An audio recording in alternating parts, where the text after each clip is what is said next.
మాతృభ్యో నమః, పితృభ్యో నమః, శ్రీ గురుభ్యో నమః. ఆ అమ్మవారి ఆశీస్సులు మనందరికీ ఉండాలని మనస్ఫూర్తిగా కోరుకుంటూ ప్రేక్షక మహాశయులకు నమస్కారం, శుభాశీస్సులు. ఈ జూన్ నెలలో మేషాది ద్వాదశ రాశుల వారికి గోచార రీత్యా ఫలితాలు ఎలా ఉంటాయో తెలుసుకుందాం. అయితే ఈ జూన్ మాసంలో కొన్ని ముఖ్యమైన పర్వదినములు ఉన్నాయి.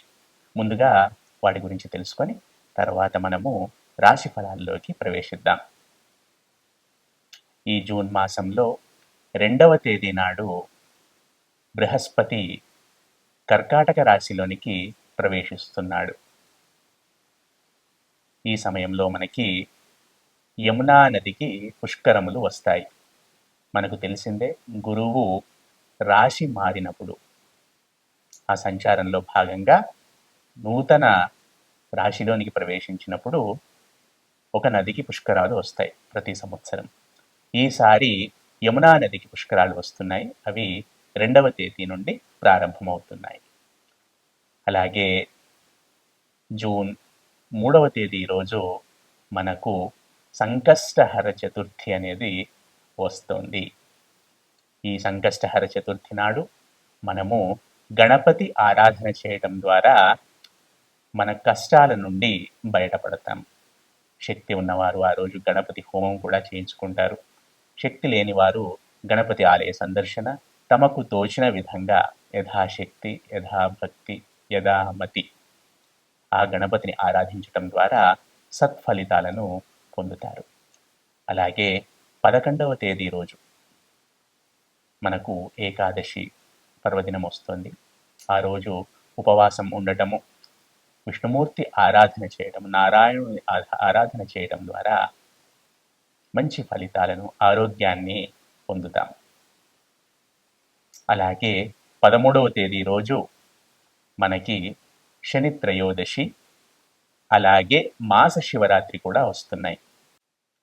ఈ 13వ తేదీ అనేది అత్యంత ప్రముఖమైనది, ప్రాముఖ్యత కలిగినది.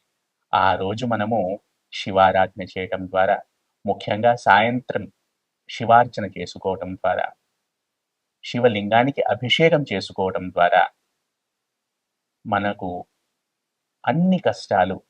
ఉన్న అన్ని కష్టాలు కూడా తొలగిపోతాయి. ఆ రోజు చాలా పవిత్రమైనది, ప్రముఖమైనది. అలాగే 15వ తేదీ రోజు అమావాస్య వస్తుంది, సోమవతి అమావాస్య. ఈ అమావాస్య తర్వాత మనకి ఈ అధిక జ్యేష్ఠ మాసము అనేది ముగుస్తుంది. 16వ తేదీ నుండి మనకు నిజ జ్యేష్ఠ మాసం మొదలవుతుంది. ఈ 16వ తేదీ తెల్లారి 17వ తేదీ నుండి మనకు మామూలుగా సాధారణంగానే గృహప్రవేశ ముహూర్తాలు, వివాహాది శుభకార్యములకు సంబంధించిన ముహూర్తాలు ప్రారంభమవుతున్నాయి. అలాగే ఈ మనకి ఇంకొక పర్వదినాలు కూడా ఉన్నాయి, కాకపోతే ఇవి చాలా ముఖ్యమైనవి. అలాగే వట సావిత్రి వ్రతం కూడా ఉంది మనకి పౌర్ణమి రోజు. బహుశా అది 29వ తేదీ, జూన్ 29 అనుకుంటున్నాను. పౌర్ణమి రోజు మనకి వట సావిత్రి వ్రతం కూడా ఉంది. ఈ విధంగా ఈ జూన్ మాసంలో మనకు చాలా పర్వదినాలు వస్తున్నాయి. విష్ణుమూర్తికి సంబంధించినవి, అమ్మవారికి సంబంధించినవి, శివుడికి సంబంధించినవి. చాలా చక్కగా ఈ మాసాన్ని వినియోగించుకుందాం. మనందరము భక్తి శ్రద్ధలతో ఆ భగవంతుడిని ఆరాధిద్దాము, యోగక్షేమములను పొందుదాము, ఆరోగ్యములను పొందుదాము. ఇక ఈ మాసం, ఈ జూన్ మాసంలో ద్వాదశాది రాశుల వారికి, మేషాది ద్వాదశ రాశుల వారికి ఫలితాలు ఎలా ఉంటాయో తెలుసుకునే ప్రయత్నం చేద్దాం. ముఖ్యంగా ఈ 12 రాశుల వారు గమనించదగ్గ విషయం ఏంటంటే, ఏదైనా నేను చెప్తున్నాను అంటే అది రాశిని బేస్ చేసుకొని చెప్తున్నాను. అందరికీ ఇది సూటిగా తగులుతుంది అని కండిషన్ ఏమీ లేదు. ఎందుకంటే వారి వారి జన్మ లగ్నములను బట్టి కొన్ని ఫలితాలు మారుతుంటాయి. కాకపోతే ఇప్పుడు నేను చెప్తున్నది జన్మ రాశిని ఆధారం చేసుకొని. కాబట్టి ఇప్పుడు ఒక 1,00,000 మంది ఒక రాశిలో ఉంటే 1,00,000 మందికి సూటిగా తగులుతాయని ఏమి రూల్ లేదు. వారి వారి జన్మ లగ్నములను బట్టి ఫలితాలు కొంచెం అటు ఇటుగా మారుతూ ఉండొచ్చు. ఇది ప్రేక్షకులు గమనించగలరు. తదుపరి వృశ్చిక రాశి. ఈ వృశ్చిక రాశి జాతకులు ప్రతి చిన్నదానికి, ప్రతి పెద్దదానికి అలిగే అవకాశాలు కనబడుతున్నాయి ఈ మాసంలో. కొంచెం మనస్సు అనేది స్టేబుల్‌గా ఉండకపోవచ్చును. ఈ విధమైన స్థితిని యోగా చేయటం ద్వారా, మెడిటేషన్ చేయటం ద్వారా అధిగమించాలి ఈ వృశ్చిక రాశి జాతకులు. ఎందుకంటే మెంటల్ స్టెబిలిటీ, మెంటల్ ఎబిలిటీ చాలా ముఖ్యము. అవి ఉంటేనే ఏ పనిలో అయినా మనము ముందుకు వెళతాము అని గ్రహించగలరు. కన్ఫ్యూజన్స్ ఉండొద్దు.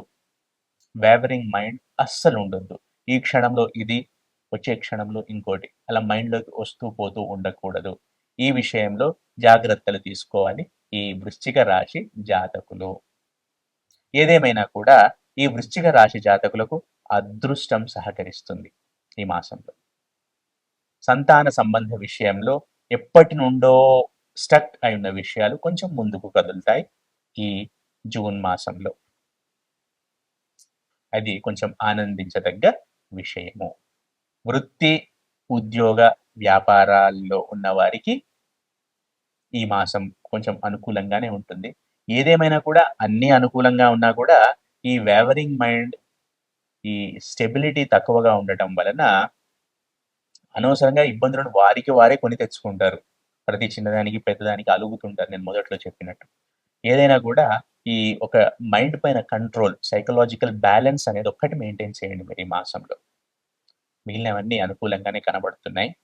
అలాగే ఇంట్లో ఉండేవారు, రిటైర్డ్ పీపుల్, హోమ్ మేకర్స్, ఎవరైనా సరే, ఎవరైనా కావచ్చు, ఇంట్లో ఉండేవాళ్ళు, ఇంటి పట్టున ఉండేవాళ్ళు ఈ మాసంలో కొత్త విషయాలను నేర్చుకునే ప్రయత్నం చేయండి. అదే విషయమైనా సరే, అకార్డింగ్ టు యువర్ ఇంట్రెస్ట్.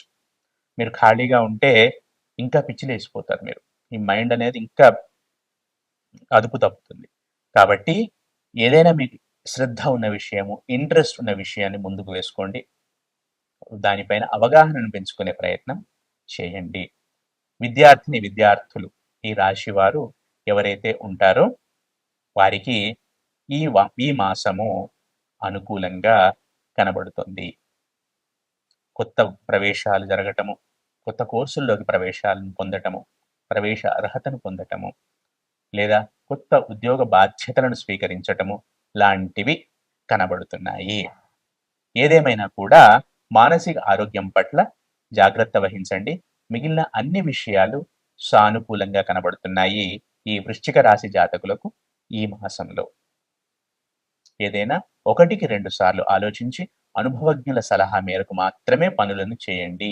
సొంతంగా చేసే పనులు, మీరు అనుకున్న మనసులోకి వచ్చిన పనులు, మెదడులోకి వచ్చిన పనులు టక్కున ఇంప్లిమెంట్ చేయకండి.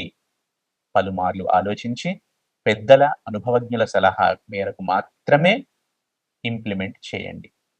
లేకుంటే చేయకండి. అనవసరమైన నష్టాలను పొందే అవకాశాలు కనబడుతున్నాయి.